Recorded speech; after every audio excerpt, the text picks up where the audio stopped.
Ao longo da história, a Igreja tem lutado com a verdade. Desde os primeiros dias, surgiram falsos ensinamentos. Indivíduos bem-intencionados, mas equivocados, distorceram as Escrituras. Eles buscaram poder ou promoveram agendas pessoais. Infelizmente, essas distorções muitas vezes encontraram terreno fértil. Congregações, famintas por orientação, às vezes aceitavam ensinamentos sem questionamento. Medo, ignorância ou o desejo por respostas fáceis contribuíram para isso. O resultado? Um afastamento gradual da mensagem pura e simples de Jesus. Esse padrão se repetiu através dos séculos. A Reforma desafiou a autoridade da Igreja. No entanto, mesmo quando os reformadores buscavam a verdade, novas tradições surgiram. Estas também poderiam se tornar pedras de tropeço quando elevadas acima da palavra de Deus. Hoje enfrentamos um desafio semelhante.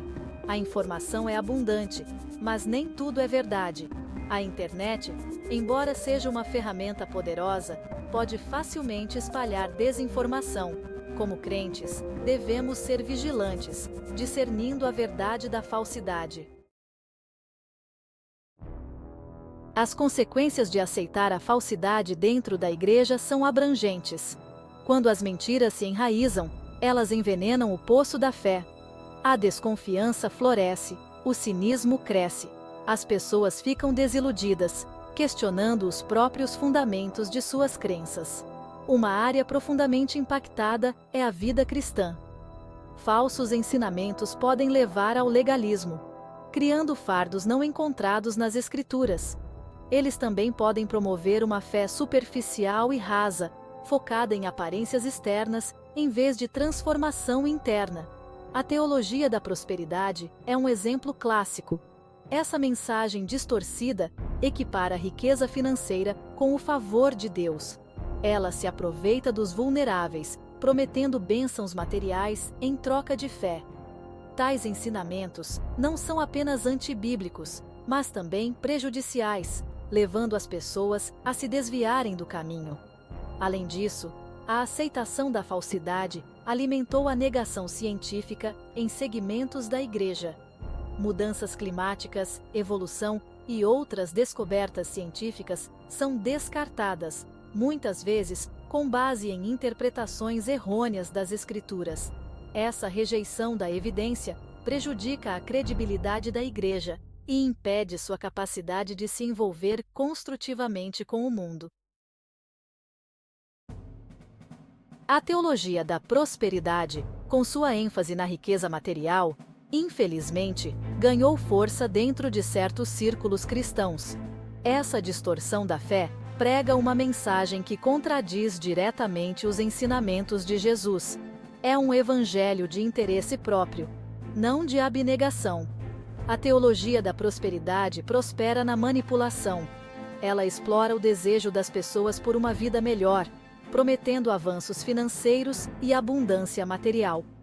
No entanto, essa mensagem ignora as inúmeras passagens nas Escrituras que clamam por humildade, generosidade e foco nos tesouros eternos.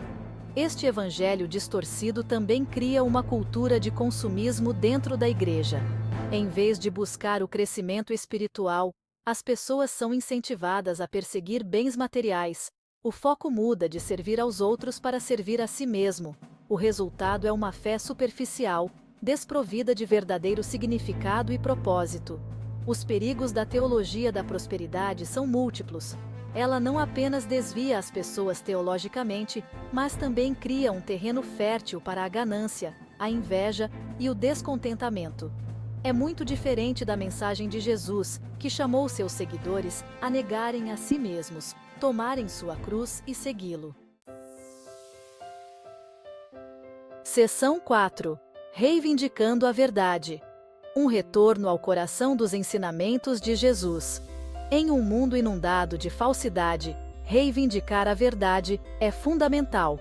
Para os cristãos, isso significa retornar à fonte da nossa fé, Jesus Cristo e seus ensinamentos, como revelados nas Escrituras. precisamos peneirar o ruído e as distrações, buscando a verdade imutável da Palavra de Deus. O próprio Jesus nos alertou sobre falsos profetas e mestres.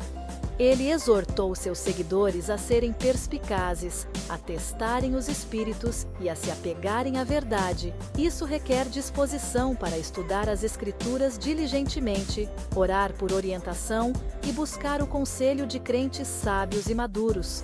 Reivindicar a verdade também envolve rejeitar as mentiras que se infiltraram na igreja. Devemos confrontar os falsos ensinamentos com ousadia e compaixão, direcionando as pessoas de volta ao Evangelho autêntico de Jesus Cristo. Este não é um momento para complacência, mas para um engajamento corajoso com a verdade. Em última análise, reivindicar a verdade é alinhar nossos corações e mentes com o coração e a mente de Deus. É sobre render nossas próprias agendas e abraçar o poder transformador de sua verdade. Quando fazemos isso, experimentamos verdadeira liberdade, alegria e propósito. Seção 5. Vivendo em verdade. Cultivando o discernimento e o pensamento crítico. Viver em verdade exige mais do que simplesmente identificar falsidades. Requer o cultivo ativo do discernimento e o pensamento crítico. Devemos desenvolver a capacidade de avaliar informações, separar fato de ficção e reconhecer táticas de manipulação. Esse processo começa com um coração humilde. O orgulho pode nos cegar para nossos próprios vieses e nos tornar suscetíveis ao engano. A humildade, por outro lado, nos permite abordar novas informações com a mente aberta, dispostos a aprender e crescer. O pensamento crítico envolve fazer perguntas. Ao encontrar um novo ensinamento ou ideia, devemos perguntar: isso se alinha com as Escrituras? Qual é a fonte dessa informação? Existe outra perspectiva a ser considerada? Essas perguntas nos ajudam a evitar aceitar cegamente tudo o que ouvimos. Além disso, devemos estar dispostos a nos envolver em um diálogo respeitoso. Ferro afia ferro. E discutir nossas crenças com outros pode nos ajudar a refinar nosso entendimento e identificar áreas onde podemos estar errados. Isso requer ouvir com o coração aberto, mesmo quando discordamos. Seção 6. O poder transformador do amor. Abraçando a autenticidade na fé. A verdadeira fé está enraizada no amor. É um amor que nos compele a buscar a verdade, a defender a justiça e a estender a graça aos outros. Quando o amor permeia nossos corações, ele transforma a maneira como vivemos, a maneira como interagimos com os outros e a maneira como vemos o mundo.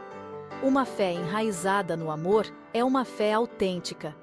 Não se trata de fazer um show ou fingir ser perfeito.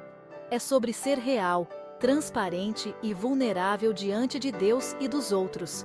É sobre reconhecer nossas fraquezas e permitir que a graça de Deus opere em nós e através de nós. A fé autêntica é contagiante. Quando as pessoas veem o amor genuíno em ação, isso as atrai. Isso quebra barreiras, constrói pontes e cria um espaço para cura e reconciliação. Em um mundo faminto por autenticidade, nosso amor pode ser um farol de esperança. Esforcemo-nos, portanto, para viver vidas marcadas pelo amor, pureza e sinceridade. Rejeitemos a falsidade em todas as suas formas e abracemos o poder transformador da verdade. Pois, ao fazer isso, não apenas nos aproximaremos de Deus, mas também nos tornaremos uma fonte de luz e esperança em um mundo que precisa desesperadamente